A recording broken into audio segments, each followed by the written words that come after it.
Oi gente, eu sou o Mike e esse canal é um registro da minha evolução como artista digital. Bom, eu sumi por algumas semanas por motivos de Covid, mas agora estamos de volta, eu espero que definitivamente. E no vídeo de hoje eu vou comentar com vocês sobre 5 coisas que eu aprendi no meu primeiro ano como artista. Bom, eu desenhei há um pouco mais de tempo, mas eu digo que esse último ano foi o meu primeiro ano como artista porque de fato foi o ano em que eu parei para tentar trabalhar com arte. Então, eu comecei a produzir vídeos aqui pro YouTube, bonitinho. Eu também comecei a trabalhar com tatuagem, que é uma forma de arte. Então, esse último ano foi um ano em que eu comecei a me dedicar à arte de forma mais profissional, entre muitas aspas.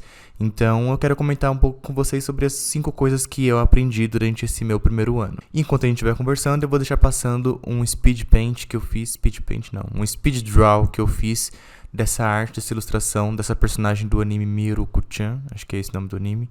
Enfim, eu vou deixar passando aqui a minha tentativa de finalizar essa arte que faz tempo que ela tá aqui pendente. Bom, a primeira coisa que eu aprendi nesse último ano foi a lidar com críticas. Eu sei lidar com críticas hoje? Não. Mas pelo menos eu entendo de onde vêm algumas críticas, lido um pouco melhor com elas. Eu ainda fico bem chateado quando eu recebo alguma crítica mais pesada, mas eu não abaixo minha cabeça e eu retruco todo mundo de volta. Então, se você for grosso comigo nos comentários, eu vou ser grosso com você da mesma forma nos comentários também para todo mundo ver. Mas a partir do momento que você decide trabalhar com arte, você sabe que a sua arte vai ser vista por outras pessoas.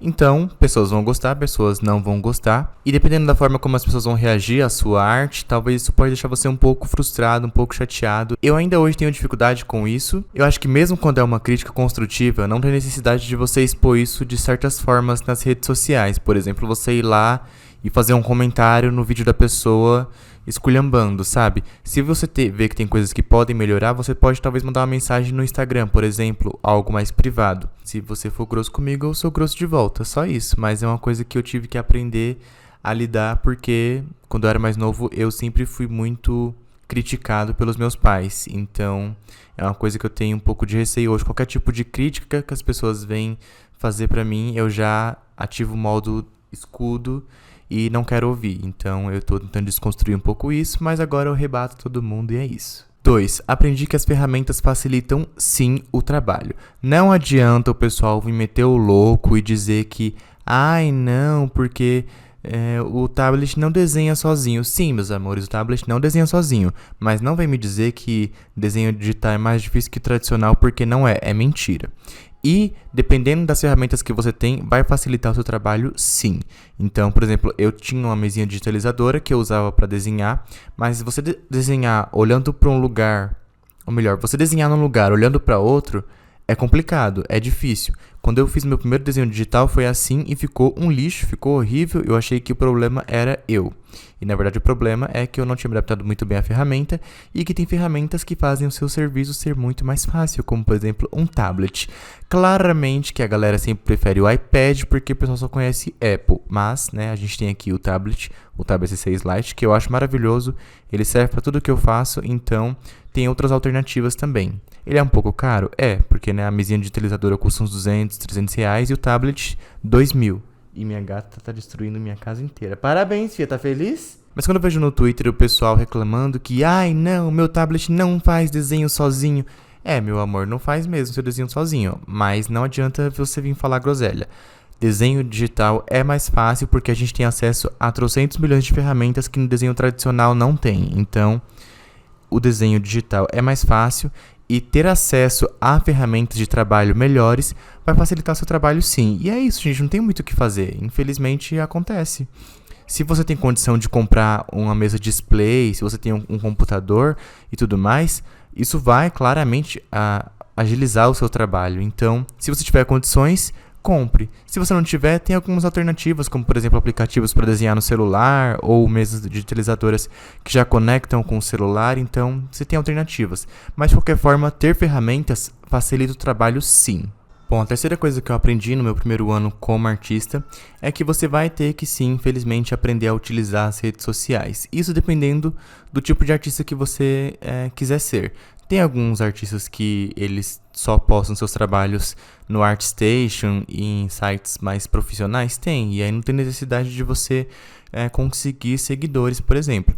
Mas dependendo do que você quiser fazer, como por exemplo eu trabalho com redes sociais, então eu produzo conteúdo para o YouTube, eu tenho intenção de transformar a minha webcomic em algo mais conhecido, então, infelizmente, eu preciso entender melhor as redes sociais e não tem muito o que fazer sobre isso. É um saco ter que ficar gravando Reels para o Instagram, ter que entender como editar vídeo pro TikTok. É um inferno, mas é uma coisa que você vai ter que fazer se você tiver a intenção de trabalhar com um público. E falando nisso, a quarta coisa que eu aprendi é que desenhar fanart dá muito mais engajamento nas redes sociais do que desenhar personagens originais. Então, se você quiser atingir mais gente no Instagram, por exemplo, desenhe fanarts, porque isso vai atrair pessoas sim. O problema é que as pessoas elas vão chegar ali só por causa das fanarts. Então, quando você desenhar alguma coisa que não for fanart, então talvez ela te dê um follow, mas é o que gera engajamento nas redes sociais, então aprendi isso na marra. E a quinta coisa que eu aprendi é que você pode ser artista por hobby e não por profissão. Eu sei que muita gente tem o sonho de trabalhar com arte e é muito legal você ter essa opção, né? Tem pessoas que não têm, mas eu aprendi que a arte não precisa necessariamente ser o meu principal emprego, minha principal fonte de renda. E eu digo isso porque a partir do momento que você transforma algo na sua principal fonte de renda, aquilo vira seu trabalho e você tem a obrigação. E pelo menos comigo, tudo que vira obrigação perde um pouco da magia, perde um pouco da graça. Então, eu quero muito trabalhar com tatuagens, é uma coisa que eu gosto bastante, é algo que me dá um retorno, uma segurança financeira um pouco maior. Mas eu também gosto de outras coisas, como gravar meus vídeos pro YouTube, produzir meus desenhos digitais e produzir minha webcomic. Mas eu já entendi que são coisas que eu posso fazer apenas como hobby, que não necessariamente eu preciso transformar isso no meu trabalho principal, porque eu posso acabar perdendo o interesse. Perdendo interesse não, mas perdendo um pouco da paixão. E aí eu vou ter que encontrar um outro hobby para poder me satisfazer, porque desenhar vai estar sendo já um saco, porque é o meu trabalho, eu tenho que desenhar, eu tenho que produzir, então eu não quero ficar nessa pilha, nessa neurose com arte. Então foi mais uma coisa que eu aprendi, que eu não preciso necessariamente transformar isso na minha principal fonte de renda. Então, essas foram as 5 coisas que eu aprendi no meu primeiro ano como artista. Obviamente tem mais coisas também que eu aprendi, mas aqui no vídeo ia ficar muito longo, então são as 5 coisas que eu aprendi. Eu espero que ter compartilhado isso possa ter ajudado vocês com alguma coisa, com dúvidas que vocês possam ter em relação a trabalhar com arte. E eu espero que eu não tenha mais Covid e que eu agora consiga voltar à rotina de produzir conteúdo aqui pro YouTube 2 vezes por semana, lives na Twitch toda terça-feira às 8h30, o link tá aqui na descrição, e também produzir conteúdo para o Instagram, que também vai estar aqui na descrição. Então, é isso, muito obrigado por acompanhar o meu vídeo e eu vejo vocês no próximo vídeo, se eu estiver vivo. Tchau, tchau.